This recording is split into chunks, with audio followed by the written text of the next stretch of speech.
La rupture Bénin-Niger, anatomie d'une crise diplomatique. Début janvier 2026. Dans les couloirs feutrés des chancelleries, un événement sans précédent se produit. Le Bénin et le Niger, deux nations qui partageaient bien plus qu'une simple frontière, se tournent le dos.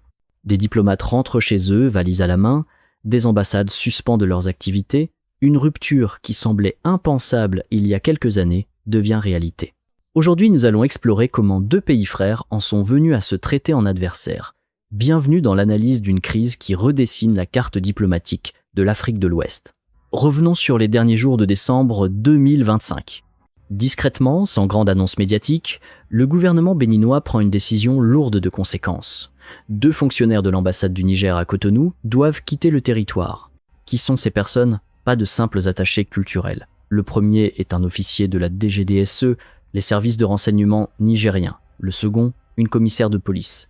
Officiellement, aucun communiqué détaillé n'est publié par Porto Novo.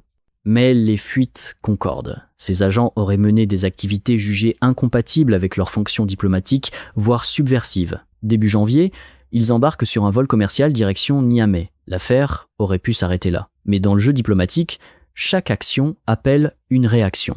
Le 1er janvier 2026, le ministère nigérien des Affaires étrangères contre-attaque. Une note officielle déclare Seydoui Mourana, premier conseiller de l'ambassade du Bénin à Niamey, persona non grata. Le message est clair et brutal. 48 heures pour quitter le pays. Date limit, le 3 janvier.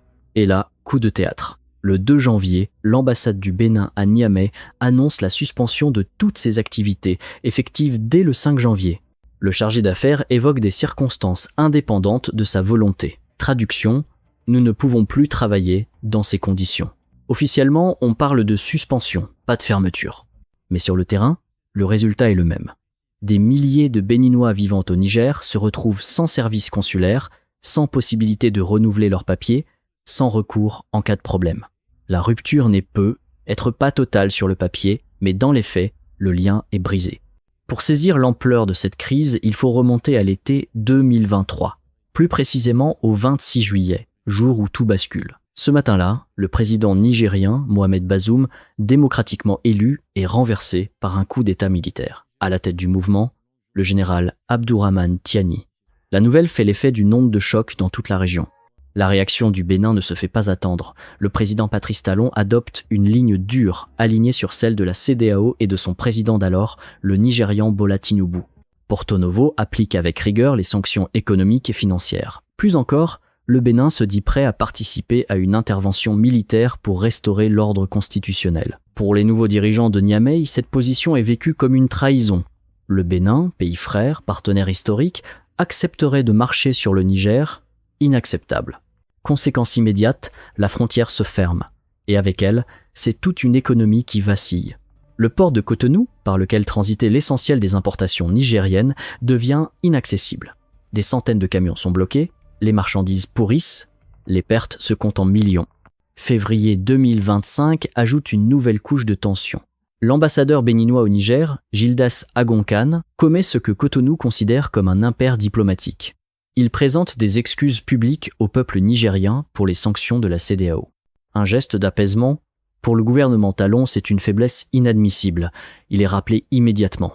Et même après la levée des sanctions par la CEDEAO quelques mois plus tard, rien ne bouge. Le Niger maintient la frontière fermée, invoquant des raisons de sécurité nationale. Depuis plus de 2 ans maintenant, le passage reste condamné.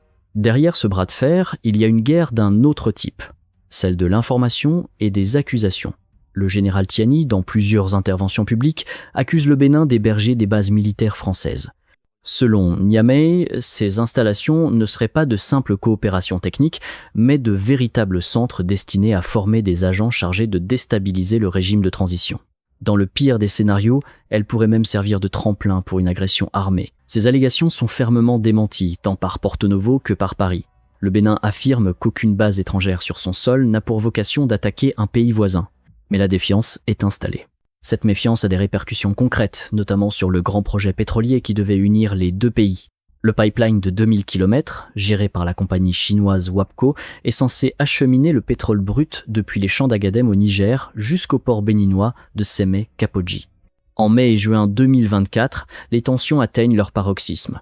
Le Bénin bloque temporairement le chargement du pétrole nigérian en représailles au refus de Niamey de rouvrir la frontière.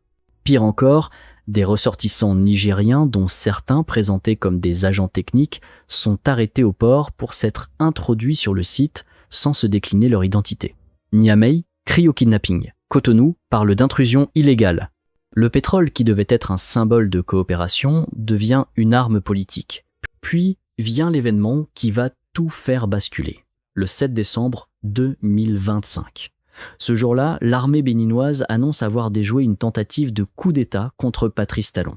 Le cerveau présumé, le lieutenant-colonel Pascal Tigri. Cotonou n'accuse officiellement personne, mais le président Talon évoque publiquement l'implication d'autorités politiques et militaires étrangères et de politiciens nostalgiques. Dans les cercles du pouvoir béninois, un nom circule, le Niger.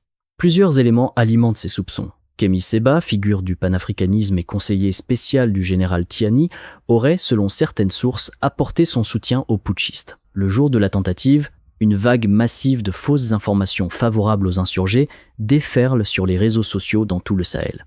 Guerre hybride, propagande organisée, les questions restent ouvertes. Mais pour Cotonou, le message est clair. On cherche à le déstabiliser et la présence d'un officier du renseignement nigérien dans la capitale devient insupportable. D'où les expulsions de fin décembre.